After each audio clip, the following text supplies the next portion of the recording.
Hi, Matthew. How you doing, Jackie? This is a tough time of year. Mm-hmm. The holidays, December, Christmas. I don't know when the last time was you watched actually The Year Without a Santa Claus. Mm-hmm. I bet it's been maybe since, for you, the 1970s. Mm-hmm. Is that right? I'll tell you, go on. I'm going to have to defer to you on this one.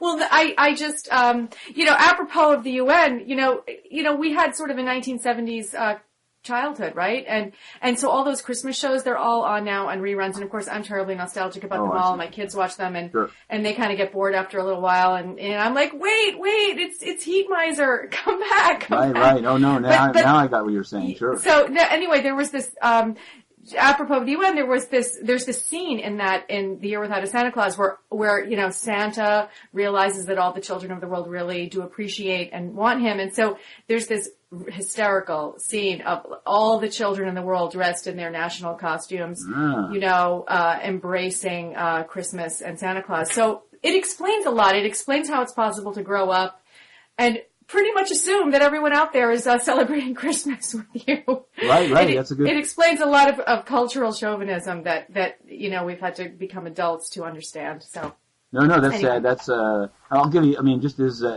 the UN always tries to, they do give a UN holiday for Thanksgiving, which I guess since it's based in New York. Host country, yeah, right? Yeah, it's based in New York. You have to. But then they gave the Friday. They had another theory. There was a Muslim holiday they slipped in there for Friday. It seemed pretty convenient in terms of people's 4-day weekend, but Absolutely. They wanted to make sure that they weren't giving in all the way to the host country. All right. Well, getting right down to business, I thought we ought to start by talking about your huge fame in the UN, because there was recently a UN correspondence dinner, I understand, and you featured prominently in it. Do you want? It was a little weird. I think it's that they didn't, there are bigger topics we're going to come to, much bigger. This was sort of, I think that's all. The way I'll try to put it in a bigger context is that this is definitely the end of an era at the UN. Like this was every year, at least since I've been here, but long before it, they've done this UN Correspondence Association dinner in the big UN dining room over the river. Now this whole building, I mean, behind me,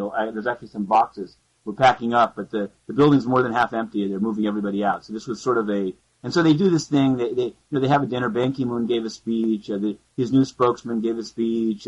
Richard Roth of CNN was like the MC. It was it was a black tie affair. I don't really have a tuxedo, so I wore a suit. But I don't really. I think it's just a matter of kind of like new media, because like in the afternoon before it, I got a call from the Ban Ki-moon speechwriter saying, "Do you mind if he mentions you in the speech?" Which is a little weird because they often cut me off from asking questions. And anyway, so I was like, "Go ahead." And he made this joke that he said, he has a new spokesman now. This is Ban Ki-moon. He gave a speech. He said he has a new spokesman now, but the person he really wanted to apply for it, wanted to be a spokesman, didn't even apply. And then they flashed my picture and people laughed. I think the idea is that it's a joke that he would want me as a spokesman, but it is. And then the new spokesman, actually, this was kind of an off-color joke. He said he's coming from Austria, where he was his name is Martin Naserki, where he was the spokesman for the OSCE, and he's brought with him Mozart's Golden Balls, and he will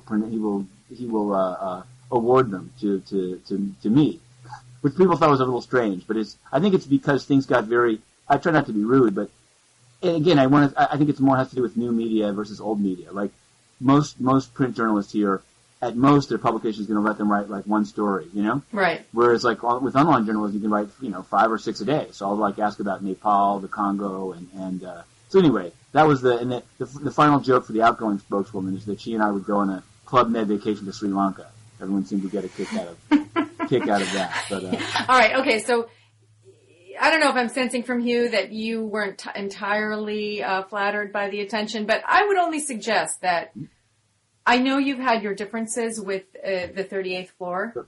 And it sometimes is stressful, but I do think that there is, among many people there, a real appreciation for the role that you play in, maybe not always highlighting the issues they want you to highlight, but being kind of a dogged questioner. I mean, because as you say, the mainstream media is slowly but surely pulling out. That was Richard Roth's other joke. He was like, soon there'll be only a bearded blogger at the UN. Because I just went and visited the new space. No, it's not. I'm not trying to play sort of like uncomfortable. It was kind of it was an honor.